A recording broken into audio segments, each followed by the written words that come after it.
ಶ್ರಾವಣ ಮಾಸದ ಪ್ರಯುಕ್ತವಾಗಿ ಬಸವಾದಿ ಶರಣರ ವಚನಗಳ ಆಧಾರದಲ್ಲಿ ಸೃಷ್ಟಿ ಮತ್ತು ಮೂಲ ಚೈತನ್ಯದ ಸಂಬಂಧ ಕುರಿತಾದಂತಹ ಸಖಿಲಗಳು ಎನ್ನುವಂತಹ ವಚನ ತತ್ವ ಅನುಭವದ ಈ ಕಾರ್ಯಕ್ರಮದಲ್ಲಿ ಪಾಲ್ಗೊಂಡಿರುವಂತಹ ಎಲ್ಲ ಶರಣ ತಂದೆ ತಾಯಿಗಳ ಪವಿತ್ರ ಆತ್ಮಕ್ಕೆ ಶರಣಾರ್ಥಿಗಳು. ನಿನ್ನೆ ದಿನ ನಾವು ಅಂಗ ಮತ್ತು ಲಿಂಗದ ಸಂಬಂಧದ ಕುರಿತಾಗಿ ಮಾತನಾಡುತ್ತಾ ನಾನು ಯಾರು ಎನ್ನುವಂತಹ ಒಂದು ಅರಿವನ್ನ ಪಡಿಬೇಕಾಗಿತ್ತು ಅಂತಂದ್ರೆ ನಾನು ಅನ್ನುವಂಥದ್ದು ಅದು ದೇಹ ಅಲ್ಲ, ನಾನು ಅನ್ನುವಂತಹ ಅಂಗದೊಳಗಡೆ ಅಡಗಿರುವಂತಹ ಒಂದು ಮೂಲ ಚೇತನ ಈ ಅರಿವನ್ನು ನಮಗೆ ಕೊಡ್ತಾ ಇದೆ ಅನ್ನುವಂಥದ್ದನ್ನ ನಿನ್ನೆ ದಿನ ಬಸವಾದಿ ಶರಣರ ವಚನಗಳ ಆಧಾರದ ಮೇಲೆ ನಾವು ನೋಡಿದ್ವಿ. ಇವತ್ತು ಈ ಅಂಗಕ್ಕೆ ನಾನು ಅನ್ನುವಂತಹ ಒಂದು ಪ್ರಜ್ಞೆಯನ್ನ ಅಥವಾ ಅರಿವನ್ನ ಉಂಟು ಮಾಡಬೇಕಾದ್ರೆ ಇದು ಉದಯಿಸಿದ್ದು ಹೇಗೆ, ಎಲ್ಲಿಂದ ಈ ಒಂದು ಚೇತನ ಪ್ರಾರಂಭ ಆಯಿತು, ಇದನ್ನ ನಾವು ನೋಡ್ಬೇಕಂತಂದ್ರೆ ಈ ಸೃಷ್ಟಿ ಹೇಗೆ ಹುಟ್ಟು ಅನ್ನೋದನ್ನ ನಾವು ತಿಳ್ಕೊಳ್ಬೇಕಾಗ್ತದೆ. ಯಾಕಂದ್ರೆ ಈ ಸಖಿಲಗಳು ಅನ್ನುವಂತಹದ್ದು ವಿಷಯ ಹೇಗಿದೆ ಅಂತಂದ್ರೆ ಈ ಅಂಗ ಮತ್ತು ಲಿಂಗದಕ್ಕೆ ಸಂಬಂಧ ಇರುವಂತಹದ್ದು. ಈ ಲಿಂಗ ಅನ್ನುವಂಥ ತತ್ವ ಈ ಮೂಲ ಚೇತನವಂತ ನಾವು ಭಾವಿಸ್ತಾ ಹೋದ್ರೆ ಅಂಗ ಅನ್ನುವಂತ ಈ ದೇಹ ಅನ್ನೋ ಏನಿದೆಯಲ್ಲ, ಈ ದೇಹ ಹೇಗೆ ಹುಟ್ಕೊಳ್ತು, ಈ ದೇಹ ಸ್ವತಂತ್ರವಾಗಿ ಉದಯಿಸ್ತಾ ಅಥವಾ ಈ ದೇಹಕ್ಕೆ ಪೂರಕವಾಗಿರುವಂತಹ ಎಲ್ಲ ಸಾಮಗ್ರಿಗಳನ್ನ ಕೊಟ್ಟಿರುವಂತಹ ಆ ಪಂಚಮಹಾಭೂತಗಳು ಮೊದಲು ಹುಟ್ಟಿದವ ಅಥವಾ ಪಂಚಮಹಾಭೂತಗಳ ಉಗಮಕ್ಕೆ ಕಾರಣ ಏನು ಅನ್ನೋದನ್ನ ನಾವು ಅರಿತುಕೊಳ್ಬೇಕಾಗ್ತದೆ. ಆ ಕಾರಣಕ್ಕಾಗಿ ಸಖಿಲಗಳು ಅನ್ನುವಂತಹ ಈ ಒಂದು ಸಂಕೀರ್ಣವಾದಂತಹ ವಿಷಯವನ್ನ ನಾವು ಅರಿತುಕೊಳ್ಬೇಕಾದ್ರೆ ಅಲ್ಲಿ ಕೇವಲ ವಿಷಯಗಳ ಒಂದು ಸಂಕಲನ ಅಲ್ಲ, ಅದು ಅಲ್ಲಿರುವಂತಹ ಪ್ರತಿ ಒಂದು ಪದದ ನಾವು ಅರ್ಥೈಸ್ಕೋಬೇಕಾಗಿತ್ತಪ್ಪ ಅಂದ್ರ ಮೂಲದ ಅರ್ಥಕ್ಕೆ ನಾವು ಹೋಗ್ಬೇಕಾಗ್ತದೆ. ಹಾಗಾಗಿ ಇಲ್ಲಿ ಸಖಿಲಗಳನ್ನ ನಾವು ಪ್ರಾರಂಭಿಸಬೇಕಾಗಿತ್ತಪ್ಪ ಅಂದ್ರ ಶೂನ್ಯದಿಂದ ಪಂಚಮಹಾಭೂತಗಳು ಹೇಗೆ ಉದಯಿಸಿದವು, ಆ ಪಂಚಮಹಾಭೂತಗಳ ಪಂಚೀಕರಣದಿಂದ ಹೇಗೆ ಜೀವಿಗಳು ಉದಯಿಸಿದವು, ಆ ಜೀವಿಗಳ ಒಳಗಡೆ ಈ ಪಂಚಮಹಾಭೂತಗಳು ಯಾವ ರೀತಿಯಾಗಿ ತಮ್ಮ ತಮ್ಮ ಒಂದು ಕಾರ್ಯವನ್ನ ನಿರ್ವಹಿಸ್ತಾ ಬಂದಿದ್ದಾವೆ ಅನ್ನೋದನ್ನ ನಾವು ಅರ್ಥೈಸ್ಕೊಳ್ಬೇಕು.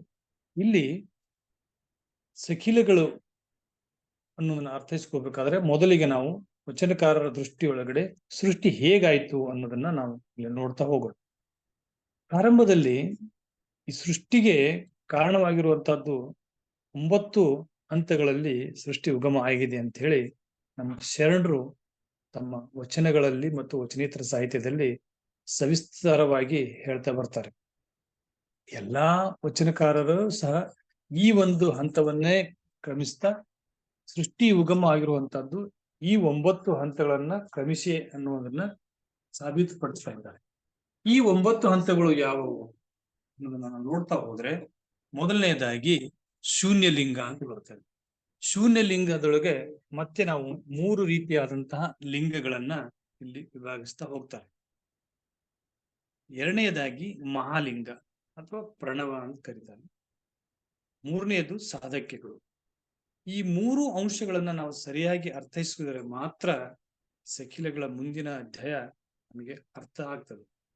ಸಖಿಲಗಳೊಳಗೆ ಬರ್ತಾ ಇರುವಂತಹ ಎಲ್ಲಾ ಅಂಶಗಳು ಈ 3 ಅಂಶಗಳನ್ನ ಒಳಗಡೆ ಇರುವಂತಹ ಸಾಧಕ್ಯಗಳಾಗಿರ್ಬೋದು, ಲಿಂಗಗಳಾಗಿರ್ಬೋದು, ಲಿಂಗಗಳು ಮತ್ತು ಸಾಧಕ್ಯಗಳ ಸಂಬಂಧದಿಂದ ಶಕ್ತಿಗಳು ಯಾವ ರೀತಿಯಾಗಿ ಉಗಮಿಸಿದವು, ಆ ಶಕ್ತಿಗಳು ಪಂಚಮಹಾಭೂತಗಳ ಉಗಮಕ್ಕೆ ಹೇಗೆ ಕಾರಣಗಳಾದವು, ಪಂಚಮಹಾಭೂತಗಳು ಮತ್ತು ಶಕ್ತಿಗಳ ಸಮ್ಮಿಳಿತದಿಂದ ಈ ಸೃಷ್ಟಿಯ ಇತರೆ ಜೀವಿಗಳು ಮತ್ತು ವಸ್ತುಗಳು ಉಗಮ ಆದವು ಅನ್ನುವಂಥದ್ದನ್ನ ಈ ಪಂಚಮಹಾಭೂತಗಳ ಉತ್ಪತ್ತಿ ಅನ್ನುವಂಥ ಈ ಅಧ್ಯಾಯದಲ್ಲಿ ಅಥವಾ ಪಂಚಮಹಾಭೂತಗಳಿಂದ ಈ ಸಕಲ ರೂಪಗಳು ಅನ್ನುವಂಥದ್ದನ್ನ ನಾವು ಅರ್ಥೈಸ್ತಾ ಇದ್ದೇವೆ.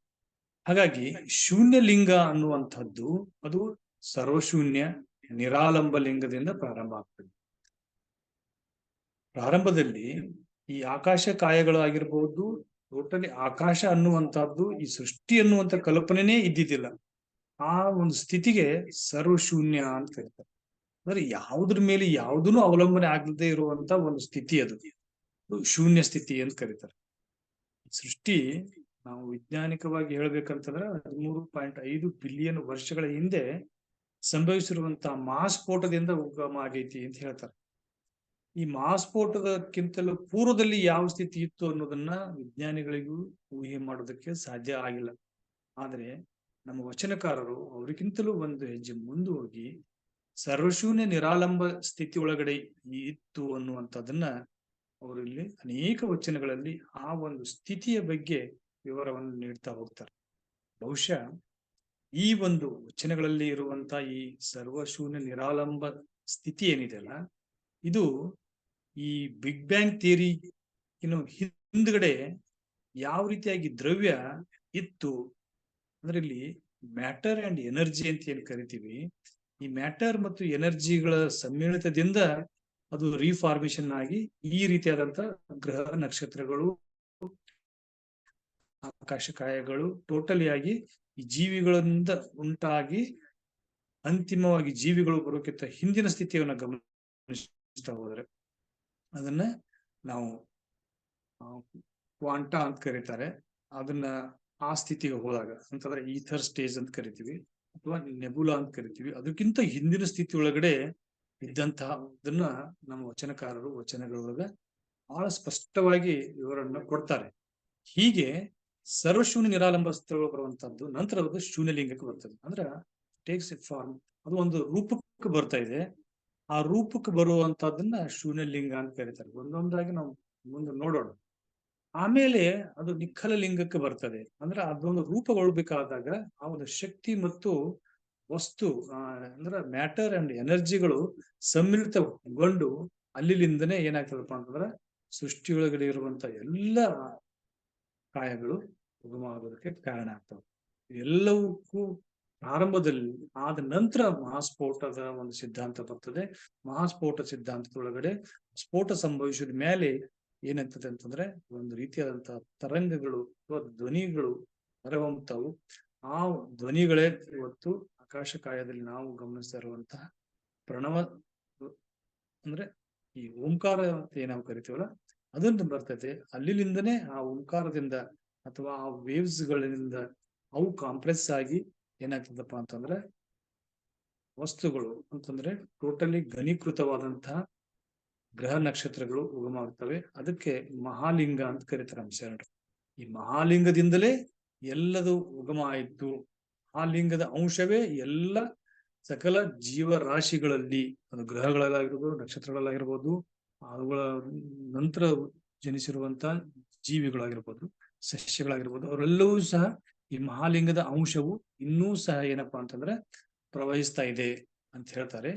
ಅದರದ್ದು 5 ರೀತಿಯಾದಂತ ಮುಖಗಳು ಈ ಒಂದು ಸೃಷ್ಟಿ ಉಗಮ ಆಗೋದಕ್ಕೆ ಕಾರಣ ಆಗೈತಿ. ಅವುಗಳಿಗೆ ಸಾಧಕ್ಯಗಳು ಅಂತ ಕರೀತಾರೆ. ಆ ಸಾಧಕ್ಯಗಳು ಯಾವುವು ಅಂತಂದ್ರೆ ಮಹಾಸಾಧಕ್ಯ, ಅಮೂರ್ತ ಸಾಧಕ್ಯ, ಮೂರ್ತ ಸಾಧಕ್ಯ, ಕರ್ತೃ ಸಾಧಕ್ಯ, ಕರ್ಮ ಸಾಧಕ್ಯ ಅಂತೇಳಿ ಈ 5 ರೀತಿಯಾದಂತಹ ಇವನ್ನ ನಮ್ಮ ವೈಜ್ಞಾನಿಕ ವಿಚಾರದೊಳಗೆ ಹೇಳ್ಬೇಕಂತಂದ್ರೆ ಇವು 5 ಡೈಮೆನ್ಷನ್ಸ್ ಇದ್ದಂಗೆ. ಅಂದ್ರೆ ನಾವು 2 ಡೈಮೆನ್ಷನ್ಸ್ ಅಂತಂದಾಗ ಉದ್ದ ಮತ್ತು ಅಗಲವನ್ನು ಮಾತ್ರ ಅಳತೆ ಮಾಡ್ತೀವಿ. ಅಂತಂದ್ರೆ ಅದು ಪ್ಲೇನ್ ಆಗಿರುವಂತದ್ದು. ಒಂದು ಪೇಪರ್ ಇತ್ತಪ್ಪ ಅಂದ್ರೆ ಅದಕ್ಕೆ 2 ಡೈಮೆನ್ಷನ್ ಇರ್ತದೆ. ಅದೇ ಒಂದು ವಸ್ತು ಇತ್ತಪ್ಪ ಅಂತಂದ್ರೆ ಅದು 3 ಡೈಮೆನ್ಷನ್ ಇರ್ತದೆ. ಉದ್ದ ಅಗಲ ಮತ್ತು ಎತ್ತರ ಇರ್ತದೆ.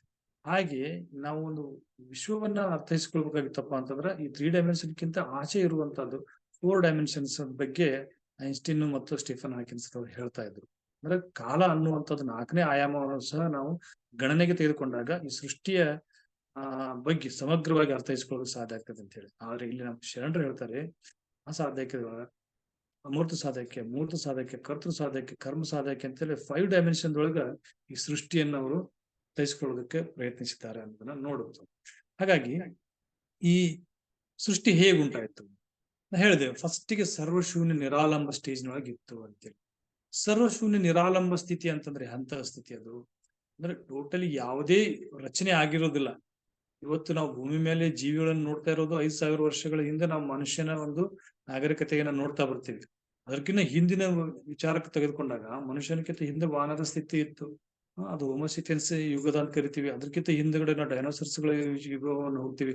ಅದಕ್ಕಿಂತ ಹಿಂದೆ ಹೋದಾಗ ಹೀಗೆ ಹೀಗೆ ಹಿಂದ್ಗಡೆ ಹೋಗ್ತಾ ಹೋಗ್ತಾ ಹೋದಾಗ ಏಕಕೋಶ ಜೀವಿಗಳು ಸಾಗರದಲ್ಲಿ ಹುಟ್ಟಿದ್ವು ಅಂತ ಹೇಳ್ತೀವಿ. ನೀರು ಎಲ್ಲಿಂದ ಹುಟ್ಟತಪ್ಪ ಅಂತಂದಾಗ, ಜಲ ಎಲ್ಲಿಂದ ಬಂತಪ್ಪ ಅಂದಾಗ ಮತ್ ನಾವು ಅದಕ್ಕ ಅಗ್ನಿಯಿಂದ ಬಂತು ಹೇಳ್ತೀವಿ. ಅಗ್ನಿ ಎಲ್ಲಿಂದ ಬಂತು ಅಂದಾಗ ಮತ್ತೆ ಹೇಗೆ ಒಂದಕ್ಕೊಂದು ಪಂಚಮಹಾಭೂತಗಳನ್ನ ನಾವು ಸಮೀಕರಿಸ್ತಾ ಹೋಗ್ತೀವಿ. ಹೋಗಿ ಎಲ್ಲಿ ನಿಲ್ತದಪ್ಪ ಅಂತಂದ್ರೆ ಎಲ್ಲವೂ ಸಹ ಒಂದೇ ಒಂದು ಶೂನ್ಯದಿಂದ ಉಗಮಿಸ್ತು ಅಂತ ಹೇಳ್ತೀವಿ.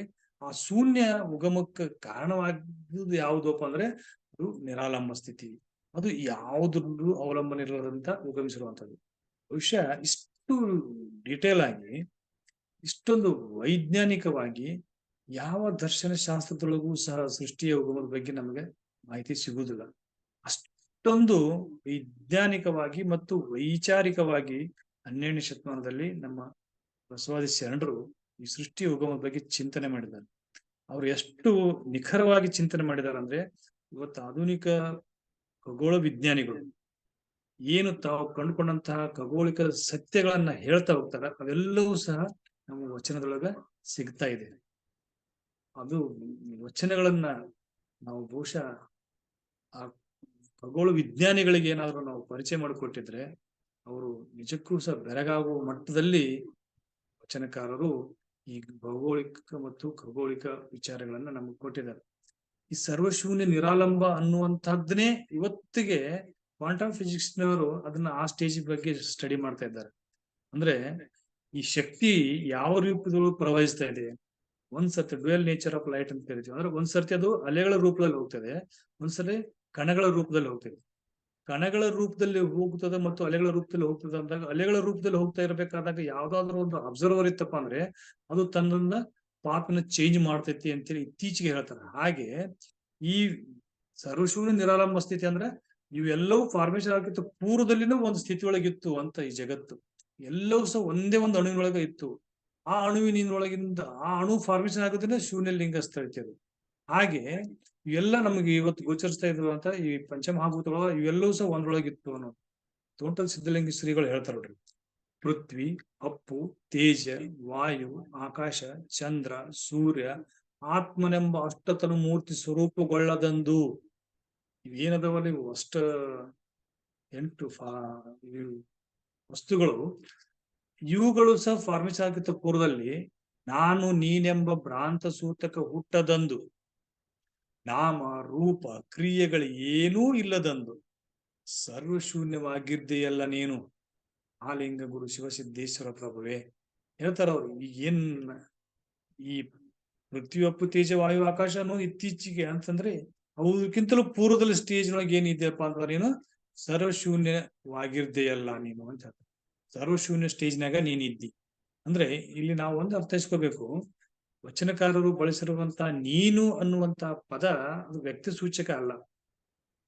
ಅದು ದೇವರನ್ನ, ದೇವರು ಅನ್ನುವಂಥದ್ದನ್ನ ಮಾತ್ರ ನಾವು ಪುರುಷಕ ರೂಪಕ್ಕೆ ತಂದು ಆಕಾರಕ್ಕೆ ತಂದು ನಾವು ಈಗ ಕಲ್ಪಿಸಿಕೊಂಡಿರುವಂತಹ ವಿವಿಧ ಧರ್ಮ, ವಿವಿಧ ರೂಪದ ದೇವತೆಗಳನ್ನ ವಚನಕಾರರು ಹೇಳಿಲ್ಲ. ನಾವು ಅದನ್ನು ಸ್ಪಷ್ಟಗೊಳಿಸ್ಬೇಕು. ಯಾಕಂತಂದ್ರೆ ದೇವರ ಕುರಿತಾಗಿ ವಚನಕಾರರು ಮಾತಾಡ್ತಾ ಇರುವಂತ ಸಂದರ್ಭದಲ್ಲಿ ಅವರು ಬಳಸಿರುವಂತ ಒಂದು ಪದ ಏನದಲ್ಲ, ಇವನು ಅವನು ಇವನು ಅನ್ನುವಂಥದ್ದು ಅದು ಕೇವಲ ಸಾಂಕೇತಿಕವಾಗಿ ಬಂದಿರುವಂತದ್ದು. ಅಂದ್ರೆ ಶಕ್ತಿಯನ್ನ ನಾವು ಏನಂತ ಗುರುತಿಸ್ಬೇಕು? ಶಕ್ತಿಗೆ ಈ ಇಲೆಕ್ಟ್ರಿಸಿಟಿ ಅದು ಪುರುಷನೋ ಸ್ತ್ರೀನೋ ಅದು ಆ ಎನರ್ಜಿ ಎನ್ನುವಂಥದ್ದು ಅದಕ್ಕೆ ಸಾಮಾನ್ಯವಾಗಿ ಏನ್ ಮಾಡ್ತಾರಪ್ಪ ಅಂತಂದ್ರ, ನಾನು ನಿನ್ನ ಅಧೀನದಲ್ಲಿದ್ದೀನಿ ಅಂತಾಗ ನಿನ್ನ ಅಂತಂದಾಗ ಆ ಒಂದು ಪದವನ್ನ ಅವ್ರು ಬಳಸಿರ್ತಾರೆ. ಹಾಗಾಗಿ ನಾವು ಸಮಗ್ರವಾಗಿ ಈ ಒಂದು ಸರಣಿ ಒಳಗಡೆ ನಾವು ಮಾತಾಡ್ತಾ ಹೋಗುವಂತ ಅವನು ಅನ್ನುವಂತ ಪದಕ್ಕ ನಾವು ಏನ್ ಅರ್ಥೈಸ್ಕೋಬೇಕಪ್ಪ ಅಂದ್ರ ಶಕ್ತಿ ಅಂತಾನೆ ಮಾತ್ರ ಅರ್ಥೈಸ್ಕೋಬೇಕು. ಅದರ ಆಚೆ ನಾವು ಯಾವುದೇ ವ್ಯಕ್ತಿ ರೂಪಕ್ಕೆ ನಾವು ತರ್ಲಿಕ್ಕೆ ಹೋಗ್ಲೇಬಾರ್ದು. ಯಾಕಂತಂದ್ರೆ ವಚನ ಸಾಹಿತ್ಯವನ್ನು ಬಹಳಷ್ಟು ಉಲಗಡಿಸ್ಬಿಟ್ಟಿದ್ದಾರೆ ಇತ್ತೀಚೆಗೆ ಅಂತೂ. ಅವುಗಳನ್ನ ಮತ್ತೆ ಆ ಕೆಡಿಸುವಂತ ಸಾಮರ್ಥ್ಯ ಅಂತಂದ್ರ ಅವ್ರ ವಿಚಾರಗಳನ್ನ ಇಲ್ಲಿ ನೀನು ಅಂತಂದಾರ ಅಂದ್ಕೂಡನೆ, ಶಿವ ಅಂತ ಅಂದಾರ ಅಂದ್ಕೂಡನೆ, ಪರಮೇಶ್ವರ ಅಂದಾರ, ಸದಾಶಿವ ಅಂದಾರ ಅಂದ್ಕೂಡನೆ ಯಾವುದೋ ಒಂದು ಈಗಾಗಲೇ ಪ್ರಚಲಿತ ಇರುವಂತಹ ಒಂದು ರೂಪಕ್ಕೆ ಹೋಲಿಕೆ ಮಾಡೋದು ಅಂತ ಕಾರ್ಯ ನಡೀತಾ ಇದೆ. ಅದು ಅಲ್ಲ. ವಚನಗಳನ್ನ ನಾವು ಸಮಗ್ರ ಓದ್ತಾ ಹೋದಾಗ ವಚನಕಾರರ ದೇವರು ನಿರಾಕಾರ, ವಚನಕಾರರ ದೇವರು ಯಾರಪ್ಪ ಅಂತಂದ್ರ ಈ ಸೃಷ್ಟಿಗೆ ಮೂಲ ಕಾರಣವಾಗಿರುವಂತ ಚೇತನ ಶಕ್ತಿ ಅನ್ನುವಂಥದ್ದನ್ನ ಮಾತ್ರ ನಾನು ನೆನ್ಪಿಡಬಹುದು. ಇಲ್ಲಿ ಹೇಳ್ತಾರ ನೋಡ್ರಿ ಅವರು, ಇವ್ರೆಲ್ಲದಕ್ಕಿಂತಲೂ ಪೂರ್ವದಲ್ಲಿ ನೀನೇನಾಗಿದ್ದಪ್ಪ ಅಂದ್ರೆ ಸರ್ವಶೂನ್ಯವಾಗಿದ್ದಿ. ಆ ಸರ್ವಶೂನ್ಯವಾಗಿರುವಂತಹ ನಿರಾಲಂಬ ಸ್ಥಿತಿಯೊಳಗಿರುವಂತಹದ್ದು ಮುಂದೆ ಏನಾಗ್ತದಪ್ಪ ಅಂತಂದ್ರೆ ಅದು ಶೂನ್ಯಲಿಂಗಕ್ಕೆ ಬರ್ತದೆ. ಶೂನ್ಯಲಿಂಗ ಅನ್ನುವಂಥದ್ದು ಏನಪ್ಪಾ ಅಂತಂದ್ರೆ ಸೃಷ್ಟಿಯ ರಚನೆಗೆ ಪ್ರಾರಂಭದ ಹಂತ ಅದು. ಅಲ್ಲಿಂದ ಏನಾಗ್ತದಪ್ಪ ಅಂತಂದ್ರೆ ಆ ಶಕ್ತಿ ಒಗ್ಗೂಡಿ ಅದು ಮುಂದೆ ಸ್ಫೋಟಗೊಂಡು ಈ ಎಲ್ಲಾ ಸೃಷ್ಟಿಯ ಉಗಮಕ್ಕೆ ಕಾರಣ ಆಗ್ತದೆ. ಇಲ್ಲಿಂದನೇ ಖಗೋಳ ವಿಜ್ಞಾನಿಗಳು ಸೃಷ್ಟಿಯ ಮೂಲದ ಬಗ್ಗೆ ಹೇಳ್ತಾರೆ, ಶೂನ್ಯಲಿಂಗದಿಂದ ಹೇಳ್ತಾರೆ. ಶೂನ್ಯಲಿಂಗದ ಹಿಂದೆ ಏನಿತ್ತು ಅನ್ನೋದ್ರ ಬಗ್ಗೆ ಯಾವುದೇ ಸಾಧನ ಸಲಕರಣೆಗಳಿಂದ ಅರ್ಥೈಸ್ಕೊಳ್ಳೋದಕ್ಕೆ ಸಾಧ್ಯ ಆಗುದಿಲ್ಲ. ಇದ್ರ ಬಗ್ಗೆ ಏನಾದ್ರೂ ವಿಜ್ಞಾನಿಗಳು ಪ್ರಯತ್ನಿಸ್ಬೇಕಾಗಿತ್ತಪ್ಪ ಅಂದ್ರೆ ಕೇವಲ ಆನುಭಾವಿಕ ನೆಲೆ ಒಳಗೆ ಮಾತ್ರ ಅರಿಯುವಂತದ್ದು. ಆನುಭಾವಿಕ ನೆಲೆ ಒಳಗ ನಮಗೆ ಇವೆಲ್ಲ ತಿಳಿತದೆ. ಆ ಕಾರಣಕ್ಕಾಗಿ ಇವೆಲ್ಲ ಖಗೋಳ ವಿಜ್ಞಾನಿಕ ಇಂತಹ ಒಂದು ವಿಚಾರಗಳು, ಇಂತಹ ಒಂದು ಸತ್ಯಗಳು ನಮ್ಮ ಶರಣರಿಗೆ ಹೇಗೆ ಗೋಚರಿಸ್ತಪ್ಪ ಅಂತಂದ್ರೆ ಅದು ಇಷ್ಟಲಿಂಗದ ಮೂಲಕ ಆನುಭಾವಿಕ ನೆಲೆ ಒಳಗ ಅವ್ರು ಕಂಡುಕೊಂಡಿದ್ದಾರೆ ಅನ್ನೋದನ್ನ ನಾವು ನಿಸ್ಸಂಶಯವಾಗಿ ಹೇಳ್ಬೋದು. ಹಾಗಾದ್ರೆ ಶೂನ್ಯಲಿಂಗ ಅಂದ್ರೆ ಏನು? ಇಲ್ಲಿ ಹೇಳ್ತಾರೋ ಆದಿ ಅನಾದಿಗಳಿಲ್ಲದಂತು. ಆದಿ ಅಂತಂದ್ರೆ ಶೂನ್ಯಲಿಂಗದಿಂದ ಪ್ರಾರಂಭವಾಗುದು. ಅನಾದಿ ಅಂತಂದ್ರೆ ಶೂನ್ಯಲಿಂಗದಕ್ಕಿಂತಲೂ ಪೂರ್ವದಲ್ಲಿರುವಂತದ್ದು, ಅಂದ್ರೆ ನಿರಾವಯವ ಲಿಂಗ, ನಿರಾವಯವ ಸ್ಥಿತಿ ಅದು. ಆದಿ ಇಂತ ನಂತರ ಏನ್ ಸ್ಟಾರ್ಟ್ ಆಗ್ತದಲ್ಲ, ಸ್ಫೋಟ ಆಗ್ತದೆ, ಅಲ್ಲಿ ನಾದ ಆಗ್ತದ, ಬಿಂದು ಆಗ್ತದ, ಕಳೆ ಮಳೆ ದೋರದಂದು ಇವೆಲ್ಲ ಉಂಟಾಗ್ತಾವಲ್ಲ, ಇವುಕ್ಕಿಂತಲೂ ಪೂರ್ವದಲ್ಲಿ ಇವುಗಳಿಂದ ದೇಹಿಗಳು ಉತ್ಪತ್ತಿಯಾಗದಂದು, ಜೀವಾತ್ಮ ಪರಮಾತ್ಮರೆಂಬವರಿಲ್ಲದಂದು, ಸಕಲ ಚರಾಚರಗಳನ್ನು ಸುಳಿಹಿಲ್ಲದಂದು, ಏನೂ ಇಲ್ಲದಂದು ನೀನು ಶೂನ್ಯನಾಗಿದ್ದೇಯ್ಯ ಮಹಾಲಿಂಗ ಗುರು ಶಿವ ಸಿದ್ದೇಶ್ವರ ಪ್ರಭುವೆ. ಎಷ್ಟು ಸ್ಪಷ್ಟವಾಗಿ ಹೇಳ್ತಾರ. ಮತ್ತು ಕ್ರಮವನ್ನು ನೋಡ್ರಿ, ಇಲ್ಲಿ ವಚನಕಾರರು ಸೃಷ್ಟಿಯ ಕ್ರಮವೇನು ಹೇಳ್ತಾರಲ್ಲ, ಇವತ್ತಿನ ವಿಜ್ಞಾನಿಗಳು ಕೊಡುವಂತಹ ಕ್ರಮವನ್ನೇ ಅದು ಅನುಸರಿಸಿದೆ. ಆದಿ ಅನಾದಿಗಳಿಲ್ಲದಂದು ಹೇಳಿದೆ. ಅನಾದಿ ಅಂತಂದ್ರೆ ಅದು ನಿರವಯ ಲಿಂಗದ ಸ್ಥಿತಿ, ಅಂದ್ರೆ ಗೋಚರವಾಗುವ ಸೃಷ್ಟಿಗಿನ ಪೂರ್ವದ ಸ್ಥಿತಿ, ಅದು ಅನಾದಿ. ಆದಿ ಅಂತಂದ್ರೆ ಗೋಚರದಕ್ಕೆ ಪ್ರಾರಂಭವಾಗಿರುವಂತಹ ಸ್ಥಿತಿ, ಅದು ಶೂನ್ಯಲಿಂಗ. ಗೋಚರಿಸಿದ ಮೇಲೆ ಆ ಒಂದು ಶಕ್ತಿಯ ಸಂಯೋಜನೆ ಆದ್ಮೇಲೆ ಅದು ಸ್ಫೋಟಗೊಳ್ತದಲ್ಲ, ಸ್ಫೋಟಗೊಂಡ ಮೇಲೆ ಅಲ್ಲಿ ನಾದ ಬಿಂದು ಕಳೆಗಳು ಮರೆದೋಗ್ತಾವ. ಮುಂದೆ ಬರ್ತದೆ ನಾದ ಅಂದ್ರೆ ಏನು, ಬಿಂದು ಅಂದ್ರೆ ಏನು, ಕಳೆ ಅಂತಂದ್ರೆ. ಈ ನಾದ ಬಿಂದು ಕಳೆಗಳಿಂದ ಶಕ್ತಿ ಹೊರಹೊಮ್ಮತದ. ಆ ಶಕ್ತಿಯಿಂದಲೇ ಪಂಚಮಹಾಭೂತಗಳು ಹೊರಹೊಮ್ಮತವು. ಆ ಪಂಚಮಹಾಭೂತಗಳ ಪಂಚೀಕರಣದಿಂದಲೇ ಹೇಳ್ತಾರಲ್ಲ ದೇಹಿಗಳು ಉತ್ಪತ್ತಿ ಆಗ್ತದ. ಇದಕ್ಕೆ ಬಹಳಷ್ಟು ನಮಗೆ ಯಾವಾಗ ಈ ಒಂದು ವಚನಗಳು ಮತ್ತು ಈ ಸಕಿಲೆಗಳು ಅರ್ಥ ಆಗ್ತಾವಂದ್ರೆ ಕರ್ಣಹಾಸಿಗೆಯನ್ನ ಸಮಗ್ರವಾಗಿ ನಾವು ಅರ್ಥೈಸ್ಕೊಂಡಾಗ ಮಾತ್ರ ಇದು ಅರ್ಥ ಆಗುತ್ತೆ. ಕರ್ಣಹಾಸಿಗೊಳಗ ಇದೇ ಕ್ರಮವನ್ನ ಹೇಳ್ತಾ ಬರ್ತಾರ ಅವ್ರು. ಹೇಳ್ತಾನೆ ಈ ದೇಹ ಹೇಗುಂಟು, ಈ ದೇಹದೊಳಗ ಉಂಟಾದ್ಮೇಲೆ ಆ ಪಂಚಮಹಾಭೂತಗಳು ದೇಹದ ಪ್ರತಿ ಒಂದು ಅಂಶದೊಳಗ ತಮ್ಮದೇ ಆದಂತಹ ಒಂದು ಚಾಪನೆ ಹೇಗೆ ಮೂಡಿಸ್ತಾ ಬರ್ತಾವು. ಈ ಪೃಥ್ವಿ ತತ್ವ ದೇಹದೊಳಗೆ ಯಾವ ಭಾಗದಾಗ ಪರಿಣಾಮವನ್ನು ತೋರಿಸ್ತದೆ, ಅಗ್ನಿ ತತ್ವ ಯಾವ ಪರಿಣಾಮವನ್ನು ತೋರಿಸ್ತದೆ, ಜಲ ತತ್ವ ಯಾವ ಪರಿಣಾಮವನ್ನು ತೋರಿಸ್ತದೆ, ಆಕಾಶ ತತ್ವ ಯಾವ ಪರಿಣಾಮ ತೋರಿಸ್ತದೆ. ಇವೆಲ್ಲ ತತ್ವಗಳು ಪಂಚೀಕರಣಗೊಂಡ ಮೇಲೆ ಒಂದೊಂದು ರೀತಿಯಾದಂತಹ ಕರ್ಣಾಂಗಗಳು ಉಂಟಾಗ್ತಾವು. ಆಮೇಲೆ ಇಂದ್ರಿಯಗಳು ಉಂಟಾಗ್ತಾವು. ಆ ಇಂದ್ರಿಯಗಳಿಗೆ ಒಂದೊಂದಕ್ಕೆ ಒಂದೊಂದು ಅಧಿದೇವತೆಗಳಾಗ್ತಾವು. ಹೀಗೆ ಈ ಜೀವಾತ್ಮ ಏನು ಉಂಟಾಗ್ತದಲ್ಲ, ಈ ಜೀವಾತ್ಮವನ್ನ ಪರಮಾತ್ಮದ ಒಂದು ಅಂಶ ಅನ್ನುವಂಥದ್ದು. ಪರಮಾತ್ಮ ಅನ್ನುವಂಥದ್ದು ಇಲ್ಲಿ ನಾವು ಹೇಳ್ತಾ ಇದ್ದೀವಿ, ಪದೇ ಪದೇ ಹೇಳ್ತೀನಿ, ಪರಮಾತ್ಮ, ಶಿವ, ಸದಾಶಿವ, ಶಂಕರ, ರುದ್ರ, ವಿಷ್ಣು, ಬ್ರಹ್ಮ, ಈ ಪದಗಳು ನಾವು ಈಗ ತಿಳಿದುಕೊಂಡಿರುವಂತಹ ಆ ವ್ಯಕ್ತಿ ಸೂಚಕ ಅಥವಾ ನಾವು ಈಗ ಚಿತ್ರಿಸಿರುವಂತಹ ಚಿತ್ರಕ್ಕೆ ಸಂಬಂಧಪಟ್ಟಂತದ್ದಲ್ಲ. ಇಲ್ಲಿ ಬರುವಂತಹ ಪ್ರತಿ ಪದಗಳು ಒಂದೊಂದು ಶಕ್ತಿಗೆ ಸೂಚಕ. ಶಕ್ತಿ ಅಂತಂದ್ರೆ ಈಗ ನಮಗೆ ಗ್ರಾವಿಟೇಷನ್ ಫೋರ್ಸ್ ಅಂತ ಇದೆ, ಅದನ್ನೇ ಬೇರೆ. ಎಲೆಕ್ಟ್ರಿಕಲ್ ಫೋರ್ಸ್ ಅಂತಿದೆ, ಅದನ್ನೇ ಬೇರೆ. ಹಾಗೆ EMF ಅಂತ ಬರ್ತದೆ, ಎಲೆಕ್ಟ್ರೋಮ್ಯಾಗ್ನೆಟಿಕ್ ಫೋರ್ಸಸ್ ಅಂತ ಹೇಳಿ. ಅವೆಲ್ಲ ಒಂದೊಂದು ಫೋರ್ಸಸ್ಗಳು ತಮ್ಮದೇ ಆದಂತ ಕ್ಯಾರೆಕ್ಟರಿಸ್ಟಿಕ್ಸ್ ಗಳನ್ನ ತೋರಿಸ್ತವೆ. ಆ ಒಂದೊಂದು ಫೋರ್ಸಿಗೆ ನಾವು ಒಂದೊಂದು ರೀತಿ ಹೆಸರು ಇಟ್ಕೊಂತ ಬರ್ತೇವೆ. ಹಾಗೆ ಗುರುತ್ವಾಕರ್ಷಣ ಶಕ್ತಿ ಅನ್ನುವಂಥದ್ದು ವಿದ್ಯುತ್ ಶಕ್ತಿಗಿಂತ ಹೇಗೆ ಭಿನ್ನ ಇದೆಯೋ ಹಾಗೆ ವಿಷ್ಣು ಅನ್ನುವಂಥದ್ದು, ಬ್ರಹ್ಮ ಅನ್ನುವಂಥದ್ದು, ಪರಮಾತ್ಮ ಅನ್ನುವಂಥದ್ದು, ಇವು ವಿಭಿನ್ನವಾದಂತಹ ಶಕ್ತಿಗಳು. ಆ ಶಕ್ತಿಗಳಿಗೆ ಇವತ್ತು ನಾವು ಹೇಗೆ ನಾವು ಗುರುತ್ವಾಕರ್ಷಣ ಶಕ್ತಿ, ವಿದ್ಯುತ್ ಶಕ್ತಿ ಅಂತ ಹೆಸರು ಕೊಟ್ಟಿದ್ವಿ, ಹಾಗೆ ಆ ಕಾಲಘಟ್ಟದಲ್ಲಿ ಆ ಶರಣರು ಕೊಟ್ಟಂತ ಪದಗಳು ಇವು. ಅವು ಮುಂದ ಪದಗಳು ತಮ್ಮ ಅರ್ಥವನ್ನು ಕಳೆದುಕೊಂಡು ಅವು ವ್ಯಕ್ತಿಗತವಾಗಿ ಅವುಗಳಿಗೆ ದೇಹವನ್ನ ಸಮೀಕರಿಸಿ ಪುರಾಣದೊಳಗ ಆ ಶಕ್ತಿಗಳನ್ನ ಏನ್ ಮಾಡಿರಪ್ಪ ಅಂತಂದ್ರ ವ್ಯಕ್ತಿ ರೂಪಕ್ಕೆ ತಂದಾಗ ನಿಜವಾದ ಆ ಒಂದು ಶಕ್ತಿಯ ಒಂದು ಅರಿವು ನಮಗ ಗೋಚರಿಸಿದ ಹಾಗೆ ನಮ್ಮ ಒಂದು ಅರಿವಿನ ಮೇಲೆ ಅರೆ ಮಾಚಿ ನಾವು ಏನು ಆಗ್ಬಿಟ್ಟಿವಪ್ಪ ಅಂತಂದ್ರೆ ಆ ಪದಗಳ ಅಂದ ತಕ್ಷಣ ಅವುಗಳಿಗೆ ಒಂದು ಗೋಚರ ರೂಪವಾದಂತ ಒಂದು ವ್ಯಕ್ತಿಯ ಚಿತ್ರಣವನ್ನು ಕೊಟ್ಟು ವ್ಯಕ್ತಿಯ ಚಿತ್ರಣವನ್ನ ಕೊಟ್ಟ ಮೇಲೆ ಆ ವ್ಯಕ್ತಿಗಳ ಪುರಾಣಕ್ಕೆ ಸಮೀಕರಿಸಿ ಪೌರಾಣಿಕವಾದಂತಹ ಘಟನೆಗಳನ್ನ ಕಲ್ಪನೆಯನ್ನ ತುಂಬಿ ಅವುಗಳನ್ನು ಸಹ ನಮ್ಮ ಜೀವನದೊಳಗೆ ಯಾವ ರೀತಿಯಾಗಿ ನಮಗೂ ಹೆಂಡರು ಮಕ್ಕಳು ಸಂಸಾರ ಅಂತ ಇರುತ್ತೆ ಆ ಶಕ್ತಿಗಳಿಗೂ ಸಹ ಸಂಸಾರವನ್ನ ಜೋಡಿಸಿ ವಿಷ್ಣುವಿಗೆ ಇವಳು ಪತ್ನಿ, ಶಿವನಿಗೆ ಇವಳು ಪತ್ನಿ, ರುದ್ರನಿಗೆ ಇವಳು ಪತ್ನಿ, ಈ ರೀತಿಯಾಗಿ ಅವುಗಳ ಪತ್ನಿಯರನ್ನ ಅವ್ರವ್ರ ಮಕ್ಕಳನ್ನ ಅವ್ರವ್ರ ಕುಟುಂಬವನ್ನ ಅಂತಂದ್ರೆ ಆ ಒಂದು ಪುರಾಣವನ್ನ ಬರೆಯುವಂತವನು ತನ್ನ ಸುತ್ತಮುತ್ತಲಿರುವಂತಹ ವಿಚಾರಗಳನ್ನೇ ಆ ಶಕ್ತಿಗೆ ಜೋಡಿಸಿ ಪೌರಾಣಕ್ಕೆ ವಿಡಂಬನೆ ಜಾಸ್ತಿ ಆಗಿದ್ದಕ್ಕೋಸ್ಕರವಾಗಿ ನಮ್ಮ ಭಾರತೀಯ ಈ ಜ್ಞಾನ ಪರಂಪರೆ ಒಳಗ ಅತ್ಯಂತ ಮೂಲ್ಯವಾದ ಸಂಶೋಧನೆಯನ್ನ ನಾವು ಮೌಢ್ಯಕ್ಕೆ ತಂದು ನಿಲ್ಲಿಸ್ಬಿಟ್ಟಿದ್ದೀವಿ. ಅದನ್ನ 12ನೇ ಶತಮಾನ ಶರಣರು ಏನ್ ಮಾಡಿದ್ರಪ್ಪ ಅಂದ್ರ ಮೂಲ ಅರ್ಥಕ್ಕೆ ತೆಗೆದುಕೊಂಡು ಹೋಗೋದಕ್ಕೆ ಪ್ರಯತ್ನ ಮಾಡಿರುವುದನ್ನ ನಾವು ವಚನಗಳ ಮೂಲಕ ಅರ್ಥೈಸ್ಕೊಳ್ಬಹುದು.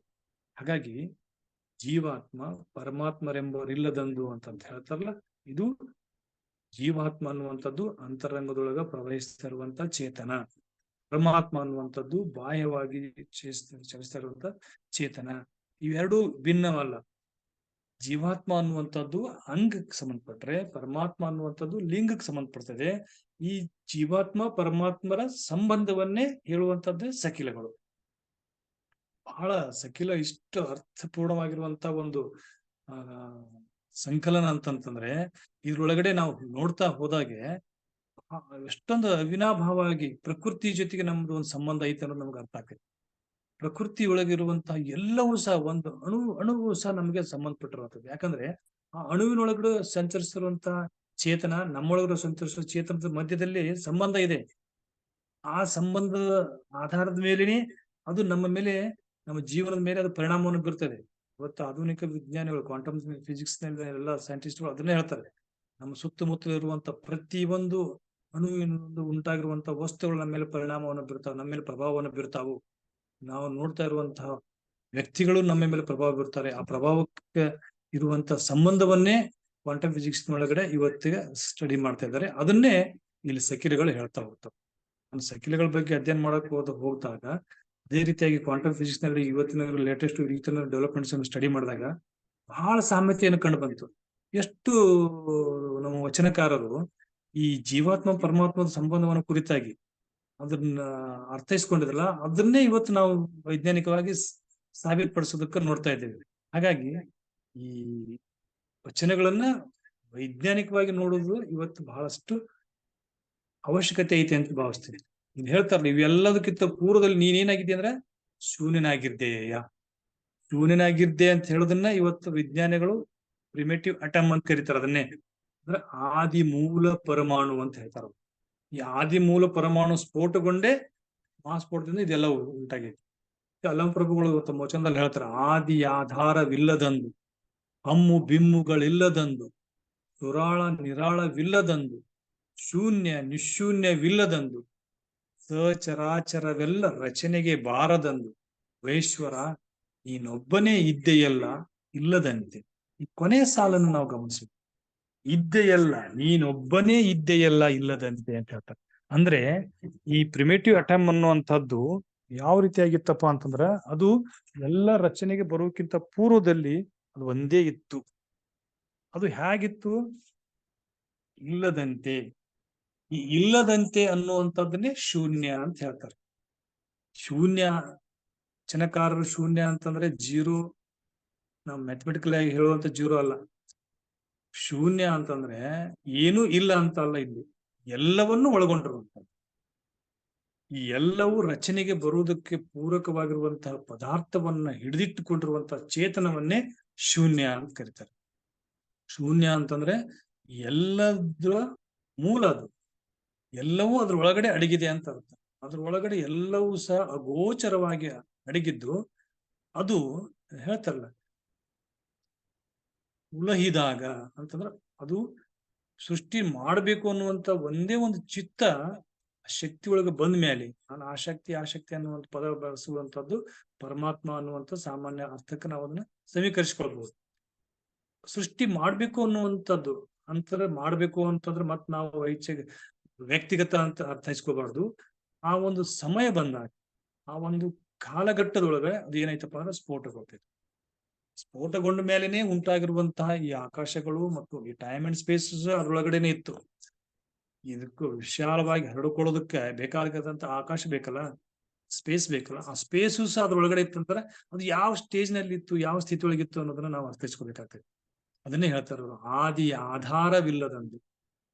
ಆದಿ ಅಂತಂದ್ರೆ ಮಹಾಲಿಂಗದಿಂದ ಸೃಷ್ಟಿ ಉಂಟಾಗಿರುವಂತ ಒಂದು ಸ್ಥಿತಿ ಅಂತ ನಾವು ಭಾವಿಸ್ತೀವಲ್ಲ, ಅದಕ್ಕೆ ಆಧಾರ ಯಾವ್ದಾಗಿತ್ತು? ಶೂನ್ಯಲಿಂಗ ಆಗಿತ್ತು. ಆ ಶೂನ್ಯಲಿಂಗಕ್ಕೆ ಆಧಾರ ನಿರವಯವ ಲಿಂಗ ಆಗಿತ್ತು. ಈ ನಿರವಯವ ಲಿಂಗದಿಂದ ಅಂದ್ರೆ ಸರ್ವಶೂನ್ಯಲಿಂಗದಿಂದ ಶೂನ್ಯಲಿಂಗ ಬಂತು. ಶೂನ್ಯಲಿಂಗದಿಂದ ಮಹಾಸ್ಫೋಟ ಆಗಿ ಪ್ರಣವ ಉತ್ಪತ್ತಿ ಆಗ್ತದೆ. ಬಹಳ ಅರ್ಥ ಬರುವಂಗ ಎಲ್ಲಾ ವಚನಕಾರರು ಇದೇ ಕ್ರಮವನ್ನ ಹೇಳ್ತಾ ಹೋಗ್ತಾರೆ. ಹಾಗಾಗಿ ಈ ಕ್ರಮ ಅನ್ನುವಂಥದ್ದನ್ನ ನಾವು ಹಂತದೊಳಗೆ ತಗೋತಾ ಹೋಗ್ಬಿಟ್ರೆ, ಸೃಷ್ಟಿಗೆ ಸಂಬಂಧಪಟ್ಟಂತ ಎಲ್ಲ ವಚನಗಳನ್ನ ಒಂದ್ ಕಡೆ ಇಟ್ಟುಕೊಂಡು ನಾವು ನೋಡ್ತಾ ಹೋದ್ರೆ, ಒಟ್ಟಾರೆಯಾಗಿ ಅವ್ರು ಹೇಳ್ತಾ ಇರುವಂತಹದ್ದು ನಿರವಯವ ಲಿಂಗ ಪ್ರಾರಂಭದಲ್ಲಿ, ನಿಷ್ಕಲ ಲಿಂಗ, ಆಮೇಲೆ ಶೂನ್ಯಲಿಂಗ, ಪ್ರಣವ ಉತ್ಪತ್ತಿ, ಸಾಧಾಕ್ಯಗಳು, ಸಾಧಾಕ್ಯಗಳಿಂದ ಈ ಒಂದು ಸೃಷ್ಟಿಯ ಎಲ್ಲ ರಚನೆಗಳಾಗುತ್ತೆ. ಇಲ್ಲಿ ಹೇಳ್ತಾರೆ ಅವರು, ನಿಖಲ ಲಿಂಗಕ್ಕೆ ಬರ್ತದೆ. ನಿಖಲ ಲಿಂಗದೊಳಗ ಹೇಳ್ತಾರೆ ತೋಂಟೂರು ಸಿದ್ಧಲಿಂಗೇಶ್ವರ, ಅಂಗವಾರು, ಲಿಂಗವಾರು, ಶಕ್ತಿಯಾರು, ಭಕ್ತಿಯಾರು, ಇಂತಿವೆಲ್ಲವ ನಿನ್ನಲ್ಲಿ ಗರ್ಭೀಕರಿಸಿಕೊಂಡು ಸಚ್ಚಿದಾನಂದ ನಿತ್ಯ ಪರಿಪೂರ್ಣ ನಿರಂಜನ್ ನೀನಾದ ಕಾರಣ ನಿನ್ನ ನಿಖಲ ಶಿವತತ್ವವೆಂದೆನು ಕಾಣ ಮಹಾಲಿಂಗ ಗುರು ಶಿವಸಿದ್ದೇಶ್ವರ ಪ್ರಭುವೇ. ಈಗ ಹೇಳ್ತಾರಲ್ಲ ಅಂಗವಾರು ಲಿಂಗವಾರು ಅಂತ ಹೇಳಿ, ಅಷ್ಟು ತನ್ನು ಅಂತ ಬರ್ತಾವ. ನೆಕ್ಸ್ಟ್ ನಾವು ಮುಂದೆ ನೋಡೋಣ. ಅವು ಶಕ್ತಿ ಆರು ಅಂತ ಬರ್ತಾವ. ಎಲ್ಲ ಸಾಧಕದೊಳಗಡೆ ನಾವು ಸಕಿಲಗಳು ಹೋದಾಗ ಬರೇ ಅಂಕಿ ಸಂಖ್ಯೆಗಳೇ ಬರ್ತಾವ. 6, 8, 10, 9, 108, 215 ಷಡ್ವಿಧಗಳು ಎಲ್ಲ ಸಕಿಲಗಳನ್ನ ನಾವು ಪ್ರಾರಂಭ ಮಾಡಿದಾಗ ನಮ್ಗೆ ಗೊತ್ತಾಗ್ತದೆ ಏನಿವು ಇಷ್ಟೇ ಯಾಕೆ ಪರ್ಟಿಕ್ಯುಲರ್ ಆಗಿ ಅನ್ನೋದಕ್ಕೆ ಈ ಸೃಷ್ಟಿಯ ಕ್ರಮವನ್ನು ಅರ್ಥೈಸ್ಕೊಂಡಾಗ ಗೊತ್ತಾಗ್ತೈತೆ. ಅಂಗ 6, ಲಿಂಗ 6, ಶಕ್ತಿ 6, ಭಕ್ತಿ 6 ಅಂತ ಹೇಳ್ತಾರೆ. ಇವು 6 ಯಾವ ಅನ್ನೋದು ಮುಂದಿನ ಒಂದು ಹಂತದೊಳಗೆ ನಾವು ಚಾರ್ಟ್ ಮೂಲಕ ನೋಡ್ತಾ ಹೋಗ್ತೀವಿ. ಇವೆಲ್ಲವೂ ನಿನ್ನಲ್ಲಿ ಗರ್ಭೀಕರಿಸಿಕೊಂಡಿ ಅಂದ್ರೆ ಇವೆಲ್ಲವೂ ಸಹ ಈ ಒಂದು ಶೂನ್ಯ ಲಿಂಗದೊಳಗಡೆನೆ ಇದ್ವು. ಈ ಗರ್ಭೀಕರಿಸಿಕೊಂಡು ಪ್ರಕಟಗೊಳ್ಳುವಂತ ಸ್ಥಿತಿಗೆ ಏನು ಕರೀತಾರ? ನಿಖಲ ಲಿಂಗ ಅಂತ ಕರೀತಾರೆ. ಅರ್ಥೈಸ್ಕೊಳ್ಳೋಣ. ಪ್ರಾರಂಭದಲ್ಲಿ ಯಾವುದೂ ಗೋಚರಿಸದೇ ಇರುವಂತಹ, ಶಕ್ತಿನೇ ಇರದಿರುವಂತಹ ಒಂದು ಸ್ಥಿತಿಗೆ ನಿರವಯ ಲಿಂಗ ಅಂತ ಕರೀತಾರೆ. ಶಕ್ತಿ ಪ್ರಕಟಗೊಳ್ಳೋದಕ್ಕೆ ಪ್ರಾರಂಭ ಆಯ್ತು ಅಂತಂದಾಗ ಅದು ಶೂನ್ಯ ಲಿಂಗ. ಶಕ್ತಿ ಪ್ರಕಟ ಆಗ್ಬೇಕು ಅನ್ನುವಂತ ಶೂನ್ಯ ಲಿಂಗದೊಳಗಡೆ ಏನ್ ಪ್ರಕಟ ಆಗ್ಬೇಕು? ಅಂಗ, ಲಿಂಗ, ಶಕ್ತಿ, ಭಕ್ತಿ. ನಾವೆಲ್ಲ ಈ ಸಾಮಾನ್ಯ ಅರ್ಥಕ್ಕೆ ತಗೋಬೇಡ್ರಿ. ಭಕ್ತಿ ಅಂದ್ಕೊಳ್ಳ ಇತ್ತೀಚೆಗೆ ನಾವು ಬಳಸ್ತಾ ಇರುವಂತದ್ದು, ಶಕ್ತಿ ಅಂತಿಲ್ಲ. ಇದು ಇಡೀ ಸೃಷ್ಟಿಗೆ ಕಾರಣ ಆಗಿರುವಂತಹ ಒಂದು ಪದಾರ್ಥಗಳು ಇವೆಲ್ಲ. ಇವುಗಳು ತಮ್ಮೊಳಗೆ ಗರ್ಭೀಕರಿಸಿಕೊಂಡು ಇನ್ನೇನ್ ಪ್ರಕಟ ಆಗ್ಬೇಕು ಅನ್ನುವಂಥ ಸ್ಥಿತಿ ಇದೆಯಲ್ಲ, ಇದು ನಿಖಲ ಲಿಂಗ. ಹಿಂದ್ಗಡೆ ನೋಡಿರ್ಬೋದು ನಾವಿಲ್ಲಿ. ನಾನು ಇಲ್ಲಿ ಹಾಕಿರುವಂತಹ ಚಿತ್ರವನ್ನು ಸಹ ತಾವು ಗಮನಿಸ್ತಾ ಬನ್ರಿ. ಇಲ್ಲಿ ಶೂನ್ಯ ಲಿಂಗ ಅಂತಂದಾಗ ಸೃಷ್ಟಿಯ ಉಗಮಕ್ಕೆ ಪೂರ್ವದಲ್ಲಿರುವಂತಹದ್ದು. ಈ ಸ್ಥಿತಿ ಹೇಗಿತ್ತು ಏನು ಅನ್ನೋದು ಇನ್ನೂರಿಗೆ ಗೊತ್ತಿಲ್ಲ. ಇದನ್ನ ಇತ್ತೀಚೆಗೆ ನಾವು ಸೃಷ್ಟಿ ಆದ್ಮೇಲೆ, ನಕ್ಷತ್ರಗಳು ಉಗಮ ಆದ್ಮೇಲೆ, ನಕ್ಷತ್ರಗಳು ತಮ್ಮ ಕೊನೆಯ ಜೀವಿತ ಅವಧಿ ಒಳಗಡೆ ತಮ್ಮೆಲ್ಲ ಒಳಗಡೆ ಇರುವಂತಹದ್ದು ಸೋರ್ಸ್ ಖಾಲಿ ಆದ್ಮೇಲೆ, ಅಂದ್ರೆ ಸುಡುವಂತಹ ಬೆಳಕನ್ನು ಹೊರಹೊಮ್ಮಿಸುವಂತಹದ್ದು ಸ್ಥಿತಿಯನ್ನು ಕಳ್ಕೊಂಡ್ಮೇಲೆ ಅವು ಏನಾಗ್ತದಪ್ಪ ಅಂತಂದ್ರೆ ಬ್ಲ್ಯಾಕ್ ಹೋಲ್ ಅಂತ ಆಗ್ತದೆ. ಆ ಬ್ಲ್ಯಾಕ್ ಹೋಲ್ ಸ್ಟೇಜ್ ನಾನು ಇಲ್ಲಿ ತಮ್ಮ ತೋರಿಸ್ತಾ ಇರುವಂತದ್ದು. ಇದು ಶೂನ್ಯ. ಅಲ್ಲಿ ಏನೋ ಒಂದು ಗೊತ್ತಾಗಲ್ಲ, ಬೆಳಕು ಸಹ ಹೊರಗೆ ಬರೋಲ್ಲ ಅಲ್ಲಿಂದ. ಅದು ಆದ್ಮೇಲೆ ಶೂನ್ಯಲಿಂಗದಿಂದ ಈ ರೀತಿಯಾಗಿ ಬೆಳಕನ್ನು ಹೊರಗೆ ಬರುತ್ತದಲ್ಲ, ಈ ಸ್ಥಿತಿಗೆ ಶೂನ್ಯಲಿಂಗ ಅಂತ ಕರೀತಾರೆ. ಇವೆಲ್ಲವನ್ನು ಗರ್ಭೀಕರಿಸಿಕೊಂಡು ಇನ್ನೇನು ಗ್ರಹಗಳು ಬರ್ತಾವ, ನಕ್ಷತ್ರಗಳು ಬರ್ತಾವ, ಗ್ಯಾಲಾಕ್ಸಿಗಳು ಬರ್ತಾವ, ಇವೆಲ್ಲ ನೆಬುಲಗಳು ಏನು ಫಾರ್ಮೇಶನ್ ಆಗ್ತಾವಲ್ಲ, ಇದು ನಿಖಲಲಿಂಗ. ಈ ನಿಖಲಲಿಂಗದಿಂದ ಬರುವಂತದ್ದೇ ಮಹಾಲಿಂಗ. ಇದು ಸೃಷ್ಟಿಯ ಕ್ರಮದೊಳಗಡೆ ಎರಡನೆಯ ಸ್ಥಿತಿ.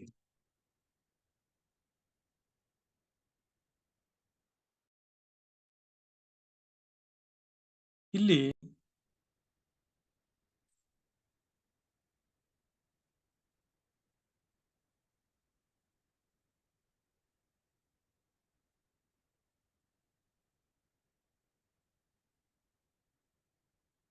ಈ ಸ್ಥಿತಿ ಒಳಗಡೆ ನಾವು ಪ್ರಣವದ ಉತ್ಪತ್ತಿಯನ್ನ ಕಾಣ್ತೀವಿ. ಇದಕ್ಕ ಮಹಾಲಿಂಗ ಅಂತ ಕರೀತಾರೆ.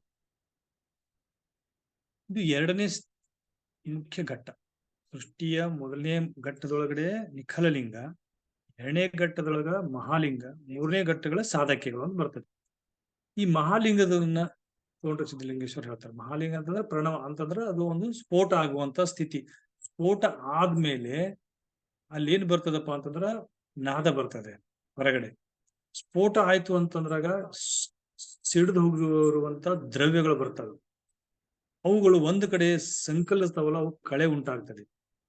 ಯಾವ ರೀತಿಯಪ್ಪ ಅಂತಂದ್ರೆ ನಾವು ಒಂದು ಸುತ್ತಲಿಯೇ ಇರುವಂತ ಒಂದು ಪಟಾಕ್ಷಿಯನ್ನ ಉರಿಸಿದೀವಿ ಅಂದ್ರೆ ಅದು ಹ್ಯಾಂಗ ಸ್ಫೋಟಗೊಂಡಾಗ ಅದ್ರ ಸುತ್ತಲೂ ಎಲ್ಲಾ ಕಡೆ ಆ ಸುತ್ತಳಿಗಳು ಚೂರುಗಳು ಏನು ಸಿಡಿದು ಬೀಳ್ತಾವಲ್ಲ, ಆ ಸ್ಫೋಟ ಆಗಿದ್ದಂತ ಸೌಂಡ್ ಏನಿದೆಲ್ಲ ಅದೇ ಪ್ರಣವ. ಸಿಡಿದು ಬಿದ್ದಂತಹ ದ್ರವ್ಯಗಳೇ ಏನಾಗ್ಬೇಕು ಅಂದ್ರೆ ಮುಂದೆ ಸಾಂದ್ರೀಕರಿಸಿ ದೊಡ್ಡವು ನಕ್ಷತ್ರಗಳಾದವು, ಚಿಕ್ಕದಾದಂತಹ ಗ್ರಹಗಳಾದವು, ದೊಡ್ಡ ದೊಡ್ಡ ಆಕಾಶಕಾಯಗಳು ಸುತ್ತುವಿಕೆ ಪ್ರಕ್ರಿಯೆ ಪ್ರಾರಂಭವಾಗಿರೋದ್ರಿಂದ ಅಲ್ಲಿ ಆಟೋಮೆಟಿಕ್ ಆಗಿ ಶಕ್ತಿ ಫಾರ್ಮೇಶನ್ ಆಗ್ತದೆ. ಇದನ್ನ ನಾವು ಗುರುತ್ವಾಕರ್ಷಣ ಶಕ್ತಿ ಅಂತ ಕರಿತೀವಿ. ಆ ಗುರುತ್ವಾಕರ್ಷಣ ಶಕ್ತಿ ಸಮೀಪದಲ್ಲಿರುವಂತ ಗ್ರಹಗಳನ್ನ ಅದು ಆಕರ್ಷಿಸ್ತದೆ. ಅವು ಅದಕ್ಕೆ ಒಳಪಟ್ಟು ಒಂದು ನಕ್ಷತ್ರ ಸುತ್ತಲೂ ಅನೇಕ ಗ್ರಹಗಳು ಸುತ್ತಾವು. ಅದು ಒಂದು ವ್ಯೂಹ ಅಂತ ಆಗ್ತದೆ. ಹಾಗೇನೆ ಬಿಲಿಯನ್ ಗಟ್ಟಲೆ ನಕ್ಷತ್ರಗಳು ಒಂದು ಕಡೆ ಸುತ್ತಾ ಇರ್ತಾವೆ. ಅವುಗಳಿಗೆ ನಾವು ಗ್ಯಾಲಾಕ್ಸಿ ಅಂತ ಕರಿತೀವಿ. ಹೀಗೆ ಗ್ಯಾಲಾಕ್ಸಿಗಳೇ ಒಂದು ಸಂಕಲನ ಆಗಿರುವಂತದ್ದು, ಅತ್ಯಂತ ವಾಸ್ಟ್ ಆಗಿರುವಂತದ್ದು, ನಮ್ಮ ಊಹೆಗೆ ನಿಲುಕದ ಇರುವಂತಹ ರೂಪದೊಳಗ ಸೃಷ್ಟಿ ಹೊಂದಿದೆ. ಇದನ್ನ ನಮ್ಮ ವಚನಕಾರರು ಕ್ರಮಬದ್ಧವಾಗಿ ವಿವರಿಸ್ತಾ ಹೋಗ್ತಾ ಇದ್ರು. ಇಲ್ಲಿ ಹೇಳ್ತಾರೆ ಮಹಾಲಿಂಗದ ಬಗ್ಗೆ, ನಿಖಲ ಶಿವತತ್ವದಲ್ಲಿ ಜ್ಞಾನ ಚಿತ್ತು ಉದಯವಾಯಿತು. ಚಿತ್ತು ಅನ್ನುವಂಥದ್ರ ಅರ್ಥ ಏನಪ್ಪಾ ಅಂತಂದ್ರ ಸ್ಟೋರೇಜ್. ಏನ್ ಸ್ಟೋರೇಜ್ ಆಗಿತ್ತಲ್ಲಿ? ಶಿವತತ್ವ ಅದು ಇತ್ತಲ್ಲಿ. ಅದು ಏನ್ ಮಾಡ್ಬೇಕಂತ ಆಯ್ತದು? ಸೃಷ್ಟಿಯನ್ನು ಉಗಮ ಮಾಡ್ಬೇಕು ಅನ್ನುವಂಥದ್ದು. ಆ ಚಿತ್ತಿನಿಂದ ಅಕಾರ, ಊಕಾರ, ಮಕಾರಗಳೆಂಬ ಅಕ್ಷರ ತ್ರಯಗಳು ಆದವು ಅಂತ ಹೇಳ್ತಾರೆ. ಅಕಾರವೇ ನಾದ, ಊಕಾರವೇ ಬಿಂದು, ಮಕಾರವೇ ಕಳೆ. ಇಂತಿ ತ್ರಿವಿಧಕ್ಕೆ ತಾಯಿ ಚಿತ್ತು. ಇಂತಿ ನಾಲ್ಕು ಒಂದಾದಲ್ಲಿ ಓಂಕಾರವೆಂಬ ಪ್ರಣವದುತ್ಪತ್ತಿಯಾಯಿತು. ಆ ಓಂಕಾರವೆಂಬ ಪ್ರಣವವೇ ಅಖಂಡ ಪರಿಪೂರ್ಣ ಗೋಳಾಕಾರ ತೇಜಮೂರ್ತಿಯಪ್ಪ ಮಹಾಲಿಂಗ ನೋಡ, ಮಹಾಲಿಂಗ ಗುರು ಶಿವಸಿದ್ದೇಶ್ವರ ಪ್ರಭುವೇ ಹೇಳ್ತಾರ. ಮಹಾಲಿಂಗ ಹೇಗೆ ಉಂಟಾಯ್ತು? ಮಹಾಲಿಂಗ ಅಂದ್ರೆ ಏನು ಅನ್ನೋದನ್ನ ಇಲ್ಲಿ ತೋಂಟದ ಸಿದ್ಧಲಿಂಗೇಶ್ವರರು ನಿಖಲ ಲಿಂಗದಿಂದ ಪ್ರಾರಂಭಿಸಿ ಮಹಾಲಿಂಗದವರೆಗೆ ಅದರ ಒಂದು ಕ್ರಮವನ್ನು ನಮ್ಗೆ ಹೇಳ್ತಾ ಬರ್ತಾರೆ. ನಿಖಲ ತತ್ವ ಶಿವತತ್ವದಲ್ಲಿ ಜ್ಞಾನ ಚಿತ್ತು ಉದಯ ಆಗಿತ್ತಂದ್ರೆ ಅಲ್ಲಿಂದನ ಈ ಸೃಷ್ಟಿ ಪ್ರಾರಂಭ ಸ್ಟಾರ್ಟ್ ಆಯ್ತು ಅಂತ ಅರ್ಥ. ಇದು ಪ್ರಾರಂಭವಾಗಿ ಸ್ಫೋಟ ಆಗಿ ಅಕಾರ, ಊಕಾರ, ಮಕಾರಗಳು ಉದಯ ಆಗ್ತಾವ. ಅವಕ್ಕ ಅಕ್ಷರತ್ರಯ ಅಂತ ಕರೀತಾರೆ. ಎಲ್ಲ ಪ್ರಭುಗಳು ತಮ್ಮ ವಚನದಲ್ಲಿ ಅಕ್ಷರತ್ರಯದ ಗದ್ದುಗೆ ಅಂತ ಹೇಳ್ತಾರೆ. ಯಾವುದು? ಮಹಾಲಿಂಗಕ್ಕೆ. ಈ ಅಕ್ಷರತ್ರಯದ ಗದ್ದುಗೆಯಿಂದ ಉದಯಿಸಿರುವಂತದ್ದು ನಾದ, ಬಿಂದು, ಕಳೆ ಅಂತ ಹೇಳ್ತಾರೆ.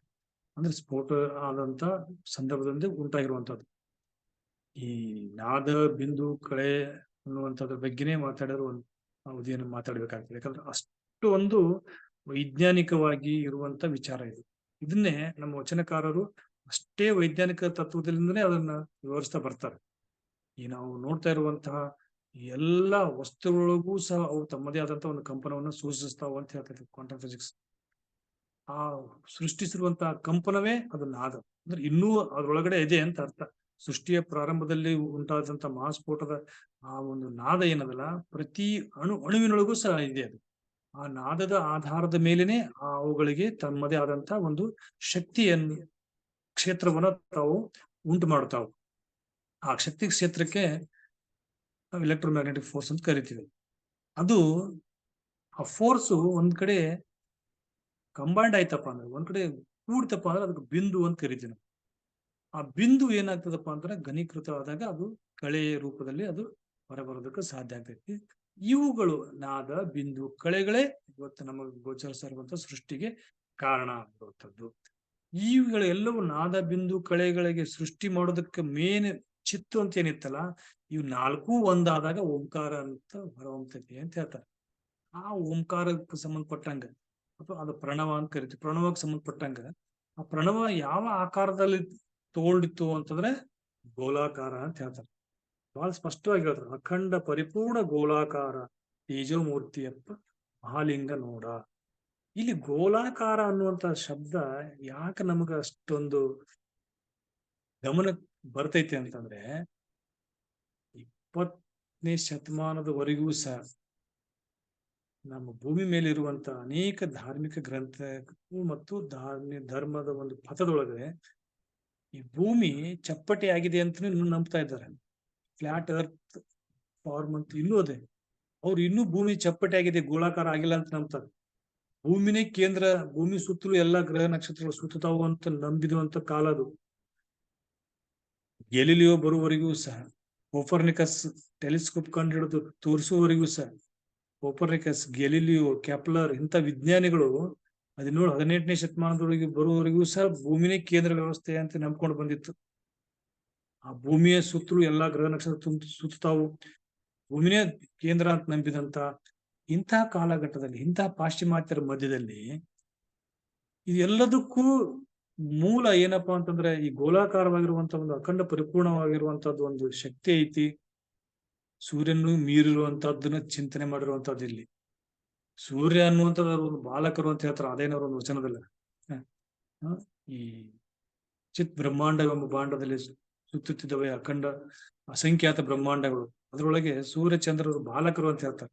12ನೇ ಶತಮಾನದಲ್ಲಿ ನಮ್ಮ ಶರಣರಿಗೆ ಈ ಖಗೋಳದ ಬಗ್ಗೆ ಎಷ್ಟೊಂದು ಆಳವಾದ ಜ್ಞಾನ ಇತ್ತು ಅನ್ನೋದನ್ನ ನಾವು ವಚನಗಳ ಮೂಲಕ ತಿಳ್ಕೊಬಹುದು.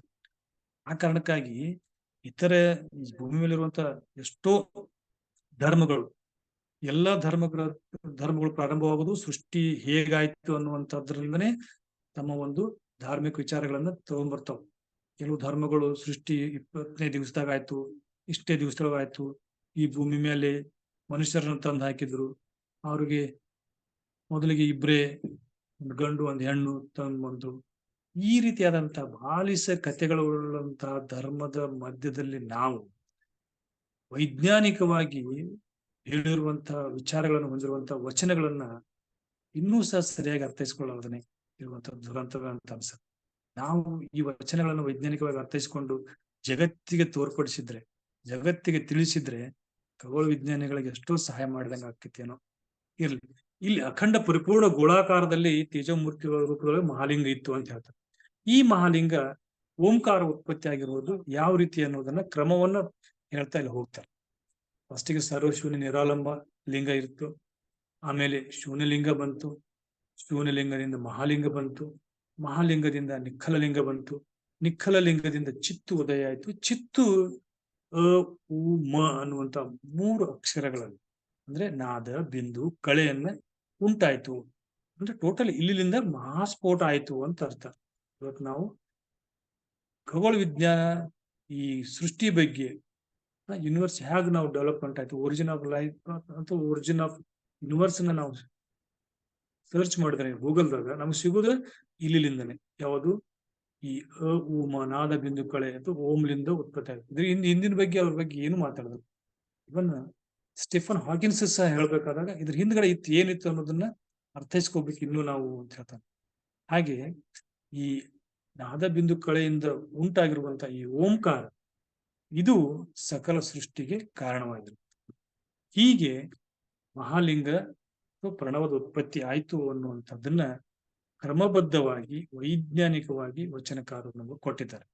ಈ ಕ್ರಮಬದ್ಧತೆಯನ್ನೇ ಮುಂದಿಟ್ಕೊಂಡು ನಮಗೆ ಸಖಿಲಗಳೊಳಗ ಎಲ್ಲ ಸಖಿಲಗಳನ್ನ ಬರೆದಿರುವಂತ ಎಲ್ಲ ವಚನಕಾರರು ಇದೇ ಕ್ರಮವನ್ನು ಅನುಸರಿಸಿದ್ದಾರೆ. ಹಾಗಾಗಿ ನೇರವಾಗಿ ಸಖಿಲಗಳನ್ನ ಯಾಕೆ ಪ್ರಾರಂಭ ಮಾಡಿಲ್ಲ ಅಂತಂದ್ರೆ, ಈ ಹಿನ್ನೆಲೆಯನ್ನ ನಾವು ಸರಿಯಾಗಿ ಅರ್ಥೈಸ್ಕೊಂಡ್ರೆ ಸಖಿಲಗಳು ನಮಗೆ ಅರ್ಥ ಆಯ್ತು. ಸಖಿಲಗಳು ಅಂತಂದ್ರೆ ನಿನ್ನೆ ಹೇಳಿದೆ, ಅಂಗ ಮತ್ತು ಲಿಂಗದ ಮಧ್ಯದಲ್ಲಿ ಇರುವಂತ ಆ ಚೇತನದ ಕೊಂಡಿ ಯಾವ ರೀತಿಯಾಗಿ ಅಂಗದೊಳಗ ಮತ್ತು ಲಿಂಗದೊಳಗ ಇರುವಂತ ಆ ಚೇತನ, ಆ ಶಕ್ತಿ ಏನೇನು ಪರಿಣಾಮ ಬೀರ್ತದೆ ಅಂಗದೊಳಗ, ಆ ಪರಿಣಾಮ ಬೀರೋ ಮೇಲೆ ಲಿಂಗ ಯಾವ ರೀತಿಯಾಗಿ ಬೇರೆ ಬೇರೆ ಹೆಸರಿನಿಂದ ಕರೆಯಲ್ಪಡ್ತದೆ ಅನ್ನೋದನ್ನ ನಾವು ಮುಂದಿನ ಸಂಚಿಕೆ ಒಳಗೆ ನಾವು ನೋಡೋಣ. ಮುಂದಿನ ಸಂಚಿಕೆ ಒಳಗೆ ಈ ಒಂದು ಸೃಷ್ಟಿಗೆ ಕಾರಣವಾಗಿರುವಂತಹದ್ದು ಮೂರನೇದ್ದು ಯಾವುದಪ್ಪ ಅಂತಂದ್ರೆ ಅದು ಮಹಾಲಿಂಗ. ಮೊದಲನೇದ್ದು ವಿಠಲಲಿಂಗ, ಎರಡನೇದ್ದು ಪ್ರಣವದ ಉತ್ಪತ್ತಿ ಮಹಾಲಿಂಗ ಬರ್ತದೆ, ಮುಂದೆ ಸಾಧಕಿಗಳು ಬರ್ತಾವ.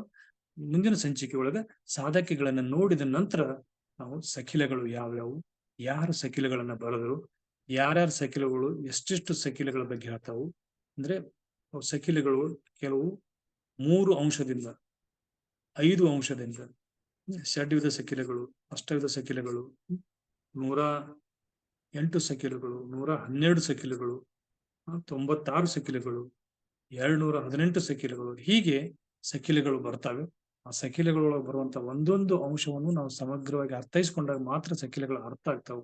ಸಖಿಲಗಳನ್ನ ಅರ್ಥೈಸುವುದು ಅಂತಂದ್ರೆ ಸಮಗ್ರವಾಗಿ ವಚನಕಾರರ ಎಲ್ಲಾ ಕಾರ್ಯವನ್ನ, ಅದು ವಚನಗಳಿಗಿರ್ಬೋದು, ವಚನೇತರ ಸಾಹಿತ್ಯವಾಗಿರ್ಬೋದು, ಎಲ್ಲವನ್ನೂ ಸಹ ಅರ್ಥೈಸಿಕೊಳ್ಳುವಂತಹದ್ದು ಕೆಲಸ ಆಗ್ತದೆ. ಇವತ್ತು ಇಷ್ಟು ಸಾಕು ಅಂತ ಹೇಳ್ತಾ ಮುಂದಿನ ಸಂಚಿಕೆ ಒಳಗೆ ನಾವು ಸಾಧಕ್ಯಗಳ ಬಗ್ಗೆ ನೋಡೋಣ. ಅವಕಾಶಕ್ಕಾಗಿ ಸರ್ವರಿಗೂ ಶರಣಾರ್ಥಿಗಳು.